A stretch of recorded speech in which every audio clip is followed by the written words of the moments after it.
Hi, today we're going to be talking about Google Drive. Google Drive is a part of the G Suite for Education, which is a tool that FWCS is going to be offering to teachers and students starting in the 2019-20 school year. To access your Google Drive, you're going to go to google.com and sign in. You'll want to sign in using your school email and school password. When you get bumped back out to the Google site, you'll click the waffle in the upper right-hand corner. The waffle has a lot of Google tools that you can access, but today you'll want to select Google Drive. When you log into your Google account, you'll know you're in the correct Google account because it has the FWCS logo in the corner. The most basic way to describe Google Drive is that it's an online file cabinet where you can store documents and other digital files. Think of the word drive in the same way you think of hard drive on your computer, except Google Drive is cloud-based, meaning it exists online. So you can upload a file into Google Drive from your home computer, your school computer, and your drive on your work computer will get the same file. It's accessible from wherever you have internet. But here's where Google Drive starts to change. Once you're inside Google Drive, you also have access to a collection of different tools that you can use to create things. Many of these perform the same function or tools that you're already familiar with. So if I click on New, you see that I have access to Google Docs, which is a word processing file much like Microsoft Word, Google Slides, which is a program like PowerPoint, Google Sheets, which is a program like Excel. You can also get more tools such as Google Forms, that is a survey tool like Microsoft Forms, and other things like Google Drawings or My Maps or Google Sites. So Drive is not just a place to store things, it's also a place to make things. This means you and your students can use these tools to do any kind of writing assignment, take tests and quizzes, or create slideshow presentations, all within the same platform.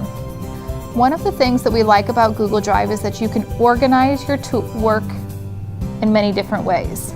So before you begin using Drive, you'll want to think about where you want to save your documents. By default, anytime you created one of these docs, sheets, or slides, it will save into your Google Drive without you having to place it anywhere. But if you want to get more specific, you can create folders to save your documents. You can see that I have several different folders down here at the bottom, so when I'm working in a document, I can make it land in the place for easy access. So I'm going to click on one of my folders, for example. If I click on my Language Arts folder, I have Period 1, Period 2, Period 3, Period 4, where I can save documents that are just specific to those classes. Or I can put files down here that can be accessed by any of those things within Language Arts.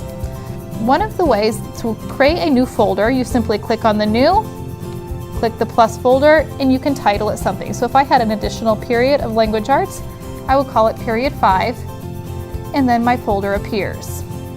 One of the things about Google Drive that make it really great for students and teachers is that there's a lot of different collaboration options. So if I wanted my students in Period 1 to have access to all of the files that I put in Period 1, I can simply right-click and click Share. This gives me, if I click on Click Shareable Link, it gives me options if I can put in my students' email addresses, or I can copy a link to this folder and I can put it on my PowerSchool page, and then once they click on it, they'll have access to this folder. I can choose the level of permissions for the folder or any documents within the folder through this Share button.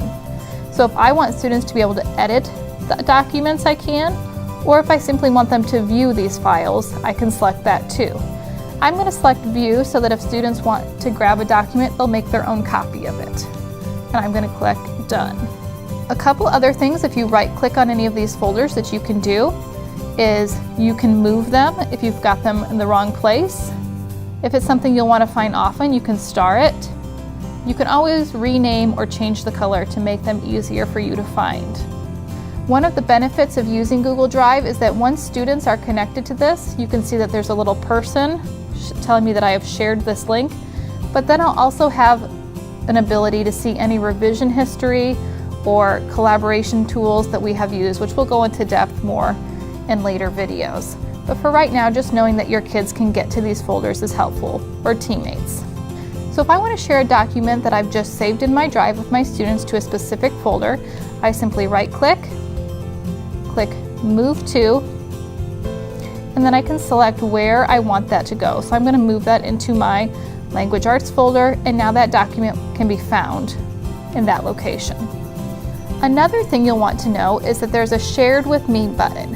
So if you have a colleague or a student who has shared a document with you and you can't locate it, click on your Shared with Me button and see all of the things that people have shared. So if you can sort this by share date, or you can also search your drive at the top for any file that you're looking to find. One benefit of using Google Drive is that all of you and your students' files can be stored in one place. Students will also be able to upload documents from their Google Drive directly to PowerSchool Learning. Another feature of putting things in your Google Drive from PowerSchool is that you'll be able to provide these as handouts to your student, which could automatically create a folder in your Google Drive for any assignments that you give to students. So knowing how Drive works could be a really handy feature for you as a teacher. That was a quick overview of Google Drive. If you'd like more information on Google Drive or other G Suite applications, please head to our technology resources at the link below to get more information on how this powerful tool can work in your classroom.